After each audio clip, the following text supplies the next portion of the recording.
Check futures, please. I still see plenty of red ink on the screen. Yeah, the markets are closed, but we've got futures to quote for you. Dow's off 400, Nasdaq's down 330. Jason Katz joining us this morning.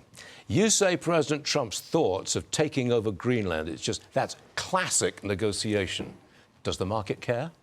Market certainly cares, as evidenced by the futures being down today, but we have seen this movie before.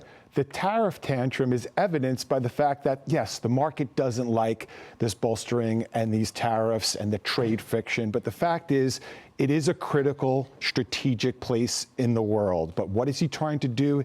Exact concessions. And what has he done throughout this entire term thus far? He is asked for the world and settled for small countries. In this case, he's literally trying to settle for a small country, but that's not what he wants. He wants access to the rare earth minerals, he wants a greater military presence, and he wants economic support from NATO to do so, and he'll get it. I wouldn't bet against him.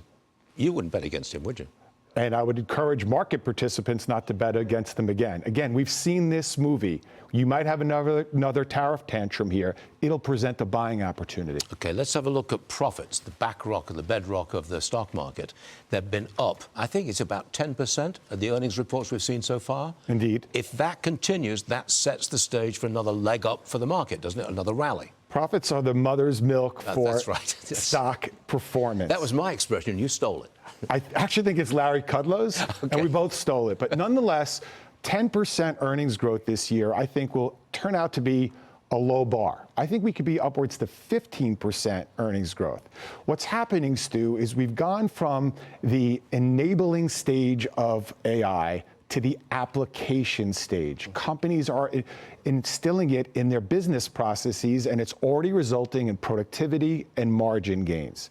Add to that deregulation, add to that a variety of other policies, including rates probably coming down. That's a formula for greater profits, and in turn, stocks will go up.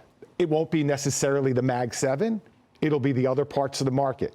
Russell's up 7% so far this year. That's just this year. And it's January Materials 19th, up 8%, industrials 10%. But can we get a fourth year of double-digit gains for the stock market, the S&P 500? I think it's entirely possible. I mean, statistically, it's unusual for that to occur.